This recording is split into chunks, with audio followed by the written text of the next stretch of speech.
नमस्कार स्टूडेंट्स, जैसे कि आप लोग जानते हैं मार्च में जिस प्रकार के एग्ज़ाम आइल्स के आ रहे हैं, तो उस हिसाब से अगर हम बात करें तो सारे ही एग्ज़ाम इजी रहे हैं। स्पेशली अगर हम 25 मार्च की बात करें तो वो एग्ज़ाम जिस प्रकार का हमने प्रेडिक्ट किया था, आप लोग मेरी प्रेडिक्शन वीडियोस भी चेक कर सकते हैं, बिल्कुल वैसा एग्ज़ाम आया है।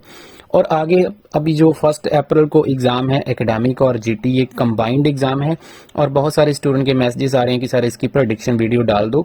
तो इस वीडियो में मैं आपको प्रॉपर एक प्रेडिक्शन देने वाला हूं अपने 12 ईयर के एक्सपीरियंस के अकॉर्डिंगली, और आपको कौन कौन सी चीज़ों का ध्यान रखना है, किस चीज़ की प्रैक्टिस करनी है। आपके पास गिनती के 4 या 5 दिन बचे हैं, उसमें आपको किस प्रकार से अपने आप को इसके लिए तैयार करना है।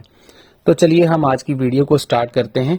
ठीक है जी, एकेडमिक और जीटी दोनों की बात करूंगा। ओवरऑल अगर हम एग्जाम की बात करें, आपको स्क्रीन के ऊपर सारा कुछ दिख रहा है, तो ये वाला एग्जाम बिल्कुल इजी और मॉडरेट ही रहेगा, कोई आपको डिफिकल्ट एग्जाम नहीं आने वाला है। ठीक है जी, लेकिन कोई एक मॉड्यूल जो है वो थोड़ा सा ट्रिकी हो सकता है, लेकिन उसके लिए आपको प्रॉपर प्रिपरेशन जो है वो करनी है। आपको रिक्वेस्ट है हमारा इंस्टाग्राम पेज और टेलीग्राम ग्रुप को भी जरूर ज्वाइन कर लें। तो सबसे पहले हम बात करेंगे लिसनिंग की। लिसनिंग जैसे कि आपको पता है स्टूडेंट्स, दोनों ही केसेस में, चाहे एकेडमिक है जीटी है, दोनों ही केसेस में सेम लिसनिंग आएगी। तो लेवल इसका जो है मैं तो कंसिडर करूंगा कि इजी ही रहेगा, कोई आपको डिफिकल्टी आने वाली नहीं है। ठीक है जी, 2 वर्ड्स एंड और अ नंबर वाला जो पार्ट है उसको आपने अच्छे से कवर कर लेना है।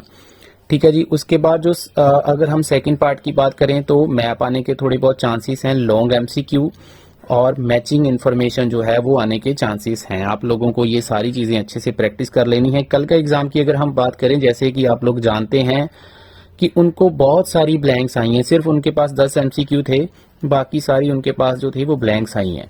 तो इस बार थोड़ा सा पैटर्न जो है वो कैम्ब्रिज के अकॉर्डिंगली चलेगा, और मैं आप लोगों को रिक्वेस्ट करूंगा कि आप कैम्ब्रिज की बुक नंबर 10 से लेके 17 तक पूरी अच्छी तरीके से प्रैक्टिस करके रखें। उसके अलावा भी जो थोड़ी सी बेसिक बुक्स हैं जैसे 4, 5, 6 की प्रैक्टिस कर लें। अगर ये कर चुके हैं तो आप मेरे साथ कांटेक्ट कर सकते हैं। आपको 100 रुपीज़ में मैं पीडीएफ प्रोवाइड करूंगा, उसमें हर प्रकार की लिसनिंग हमने कवर की हुई है, वो जो ऑलरेडी एग्जाम में भी आ चुकी है, तो वो आपको मिल जाएगी। ठीक है जी, नंबर आपको स्क्रीन के ऊपर दिख रहा है। और कई बार स्टूडेंट्स को ना कन्फ्यूजन होती है, जैसे वो उनको समझ में नहीं आता। जैसे कल एक आंसर था शायद सेल्फ कॉन्ट्राडिक्ट करके, तो बहुत सारे स्टूडेंट ने अकेला कॉन्ट्राडिक्ट लिखा, मिला हाइफन नहीं डाला। तो ये सारी चीज़ों का प्लीज़ आप अच्छे से प्रैक्टिस करें। बात करते हैं रीडिंग की, एकेडमिक वाले की। लेवल इसका भी इजी मॉडरेट के बीच में ही रहेगा। आप लोगों को रिक्वेस्ट है, आप इसमें से कोई भी एक पैसेज जो है वो थोड़ा सा ट्रिकी हो सकता है, और मेनली 2 टाइप के क्वेश्चन जो हैं वो फर्स्ट पैसेज में देखने को मिलेंगे, ट्रू फॉल्स और ब्लैंक्स ही आपको आने के चांसेस हैं। सेकंड में लिस्ट ऑफ हेडिंग आएंगे तो इजी रहेंगे। चांसेस मुझे लग रहे हैं कि लिस्ट ऑफ हेडिंग सेकंड में ही आएंगे, क्योंकि आप पिछले 3-4 एग्जाम का अगर ट्रेंड चेक करें तो लिस्ट ऑफ हेडिंग भाई इतने ज्यादा आ रहे हैं, आप या पूछो मत। मतलब हर एग्जाम में लिस्ट ऑफ हेडिंग आ रहे हैं, तो प्लीज आपको अच्छे से इसकी प्रैक्टिस कर लेनी है जितने भी दिन आपके पास बचे हैं। समरी कंप्लीशन, राइटर्स ओपिनियन वगैरह। ठीक है जी, और उसके बाद जो थर्ड पैसेज की बात करें उसमें आपको थोड़े बहुत एमसीक्यू आएंगे, यस नो नॉट गिवन, और उसके साथ जो है वो समरी आएगी। अगर थर्ड पैसेज में लिस्ट ऑफ हेडिंग आए तो उसका लेवल थोड़ा सा अप होगा, तो उसके लिए भी आपको तैयार रहना है। और आपको मैं बता दूं कि आपको कैम्ब्रिज की बुक नंबर 11 से लेके 17, 4, 5, 6 ये तो आपको प्रैक्टिस कर ही लेनी है, लेकिन अगर आप ये ऑलरेडी कर चुके हैं तो उसके लिए फिर आपको रियल एग्जाम के जो टेस्ट हैं जो ऑलरेडी एग्जाम में आ चुके हैं, जैसे रिसेंटली जो हमारे पास पीडीएफ है उसमें से 2 पैसेज रिपीट हुए हैं, तो कई बार पैसेज भी रिपीट हो जाते हैं, कोई गारंटी तो नहीं होती है लेकिन चांसेस होते हैं। तो आपको अगर वो पूरे पैसेजेस चाहिए जो मार्च में आए हैं, ठीक है, जो हमारे पास हैं, या ऑलरेडी पिछले जो 6 मंथ्स में आ चुके हैं, सारे पैसेजेस आपको मिल जाएंगे। आपको वो अच्छे से प्रैक्टिस कर लेने चाहिए, और वो 100 रुपीज़ में आपको जो है वो मिल जाएंगे। ठीक है जी, ये 100 रुपीज़ आपको अलग से पे करने पड़ेंगे, लिसनिंग के अलग से पे करने पड़ेंगे, वो आपकी मर्जी है आपने कौन सा मॉड्यूल लेना है। बात करते हैं राइटिंग की, एकेडमिक की, इसके बाद मैं जीटी की बात करने वाला हूँ। पहले आप एकेडमिक का समझ लो। एकेडमिक का लेवल जो है वो इजी मॉडरेट रहेगा। चांसेस बहुत ज़्यादा हायर हैं कि प्रोसेस डायग्राम इस बार आने के चांसेस हैं, लेकिन टेबल और लाइन की भी आप अच्छे से प्रैक्टिस कर लें। और टास्क 2 की अगर बात करें, discuss both point, agree disagree और पॉजिटिव नेगेटिव डेवलपमेंट जो है वो आने के चांसेस हैं। बहुत ज़्यादा चांसेस हैं कि डिस्कस बोथ पॉइंट और एग्री डिसएग्री ही आएगा। और एक गलती जो कल स्टूडेंट ने करी है वो आपने नहीं करनी है। कल जो ऐसे था वो वन साइडेड ऐसे था, लेकिन बहुत सारे स्टूडेंट ने उसको पार्शियल एग्रीमेंट के तौर पर लिख दिया है, तो वो चीज़ जो है वो आपने नहीं रिपीट करनी है।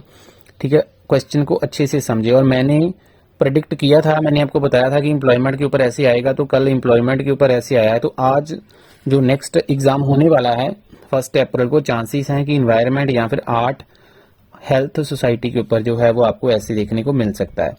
तो अगर ये सारी चीज़ें भी आपको चाहिए तो आपको मिल जाएंगी। ठीक है, लास्ट 3 to 4 मंथ्स के जो रियल एग्जाम प्रैक्टिस टेस्ट हैं वो सारे आपको मिल जाएंगे। अगर आपको चाहिए तो आपको ये जो नंबर दिख रहा है स्क्रीन के ऊपर, आप मेरे साथ कांटेक्ट कर सकते हैं।